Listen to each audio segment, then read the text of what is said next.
പ്രിയമുള്ളവരെ എല്ലാവർക്കും നമസ്കാരം. ഞാൻ ഷംസുദ്ദീൻ മാളിയേക്കലാണ്.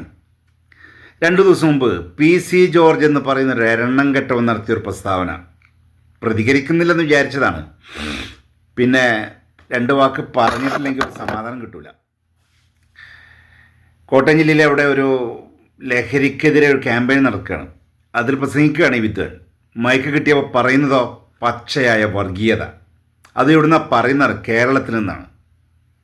വർഗീയതക്ക് ഒട്ടും വളക്കൂറില്ലാത്ത മണ്ണാണ് PC കേരളം. നിന്നെപ്പോൾ ഒരുപാട് പേര് വർഗീയതയുടെ വിഷവിത്തുകൾ കേരളത്തിൽ പാകാൻ നോക്കി, നടന്നിട്ടില്ല. ജാതിമത ഭേദമന്യേ ഹിന്ദുവും മുസൽമാനും ക്രിസ്ത്യാനികളും ജാതി ഉള്ളവനും മതമില്ലാത്തവനും എല്ലാവരും ഒത്തൊരുമിച്ചോട് കൂടി കഴിയുന്നൊരു മതേതര മണ്ണാണ് കേരളം. അവിടെ നിന്നാണ് ഈ നെറികെട്ടവൻ ഇത്തരത്തിലുള്ള വർഗീയ പരാമർശങ്ങൾ നടത്തുന്നത്. ഇവരൊക്കെ തടങ്കിലിട വേണ്ട, ചെങ്ങലക്കിട വേണ്ട. ഇവൻ പറയുന്നത് എന്താണെന്നറിയോ? ലഹരിക്കെതിരെ നടക്കുന്നൊരു ക്യാമ്പയിനാണ്. അല്ലെങ്കിൽ ലഹരിക്കെതിരെയൊക്കെ സംസാരിക്കാൻ എന്ത് യോഗ്യതയുണ്ട് PC ജോർജിന്? എന്ത് വാല്യൂ ആണ് കേരള രാഷ്ട്രീയ ഭൂപടത്തിൽ? എന്ത് വാല്യൂ ഉണ്ട് PC ജോർജിന്? ഇടത് വലത് മുന്നണികൾ പുറങ്കാലം കൊണ്ട് ചവിട്ടിയതാണ്. ഇവൻ്റെ ഈ പുഴുത്ത് നാറിയാൽ വിസർജിക്കുന്ന വർഗീയത മാത്രം വിസർജിക്കുന്ന ഈ നാവുണ്ടല്ലോ, അത് കാരണം അവനെ കേരളത്തിലെ ഇടത് വലത് മുന്നണികൾ പുറങ്കാലം കൊണ്ട് ചവിട്ടിയതാ.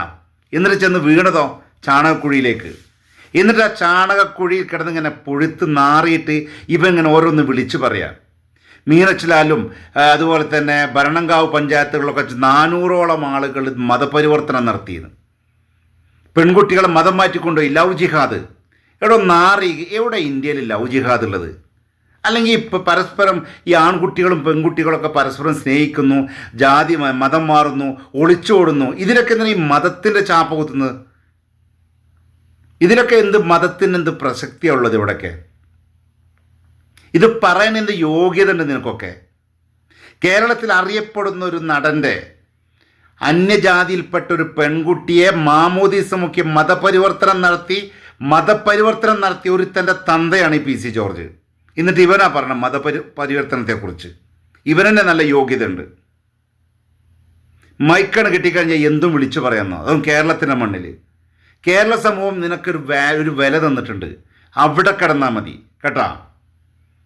അവിടെ നിന്ന് പുഴുത്ത് നാറാനേ നിനക്കൊക്കെ യോഗമുള്ളൂ. എല്ലാ ആളുകളെയും തമ്മിലടിപ്പിക്കാനും വർഗീയത വിസർജിക്കാനും വർഗീയ വിഷയത്വമാകാനും മാത്രം ജന്മം നൽകിയ ഒരു കോളാമ്പി. അതാണ് PC ജോർജ്. എന്നിട്ട് തന്തേ വെള്ളപൂശാൻ ഒരുത്തൻ ഷോണിൻ്റെ വീട്ടിലൊരുത്തിയുണ്ട്, കെട്ടിയോള്. ഏത് മതത്തിൽപ്പെട്ടതായിരുന്നു? മതം മാറ്റിയതല്ലേ? എന്നിട്ട് ഇവനൊക്കെയാണ് മതപരിവർത്തനത്തെക്കുറിച്ച് പറയുന്നത്. സഹോദര, ഇവിടെ ഈ മതങ്ങൾ എന്ന് പറയുന്നത് എന്താണെന്നറിയോ? എല്ലാം നന്മ കൽപ്പിക്കുന്ന മതങ്ങളാണ്. ഏത് മതമാണെങ്കിലും ഈ സ്നേഹിക്കുന്നിടത്തും ഒളിച്ചോടുന്നിടത്തും മറ്റവൻ്റെ കൂടെ കിടക്ക പങ്കെടുത്തൊന്നും മതത്തിനൊരു പ്രസക്തിയില്ല. അവിടെ നിന്നും മതത്തിൻ്റെ ആലയിൽ കൊടുന്ന് കെട്ടല്ലേ ഇത്തരം വിഷയങ്ങളെ? അവിടെ നിന്നും മതത്തിൻ്റെ ചാപ്പ കുത്തല്ലേ? എന്നിട്ട് പറയാം അവിടെ ഖുർആൻ പഠിപ്പിക്കുന്നുണ്ട്, അല്ലെങ്കിൽ ഇസ്ലാം മതം പഠിപ്പിക്കുന്നുണ്ട്. ഇതൊക്കെ എവിടെ പഠിപ്പിക്കുന്നത്? ഖുർആനാണ് ഈ കിടക്കുന്നത്, എൻ്റെ കയ്യിൽ കിടക്കുന്നത്. ഇതിലെവിടെയാണ് അന്യജാതിയിൽപ്പെട്ട ആളുകളെ മതം മാറ്റാനും അവരെ കല്യാണം കഴിച്ച് ഒളിച്ചോടാനൊക്കെ എവിടെ പറയുന്നത്? ഏത് മതം പറയുന്നത്? ഏതെങ്കിലും മതം പറയുന്നുണ്ടോ? എന്നിട്ട് ഇത്തരം വർഗീയത വിസർജിക്കാൻ വേണ്ടി മാത്രം ജന്മം നൽകിയൊരു ജന്തു 2 വാക്ക് പറയണ്ടെന്ന് വിചാരിച്ചാണ്. പറയാതിരിക്കാൻ നിർവാഹമല്ല ഈ എണ്ണം കെട്ടവൻ്റെയൊക്കെ വാക്ക് കേട്ട് കഴിഞ്ഞാൽ.